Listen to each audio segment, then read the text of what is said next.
সেই ছোট্টবেলায় চালাতাম, আবার এই যে এত বছর পর ছেলের দৌলতে এসে চালানো। কেমন লাগছে বাবা? ভালো লাগছে? হ্যাঁ, আমরা এই আমাদের সময় আমরা এগুলো নিয়ে খেলতাম। বাবা এনে দিয়েছিল, তখন ওরা এগুলো দিয়ে খেলতাম আমরা।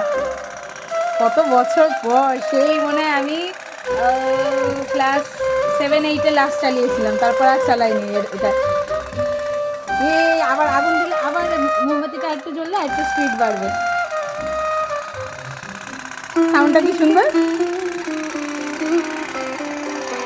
Happy happy. নতুন না এটা? তোমার গাড়িগুলোর থেকে ভালো? হ্যাঁ, তাহলে তুমি এত ভালো ভালো গাড়ি কিনে দেখো, এগুলো তো এগুলো অন্যরকম। হ্যাঁ, এটা হিটে চলে। কি সুন্দর! হ্যাঁ, মনে হচ্ছে রিমোট কন্ট্রোলে ঘুরছে। সবাই খেলতো তখন, সবাই এগুলো নিয়ে খেলতো।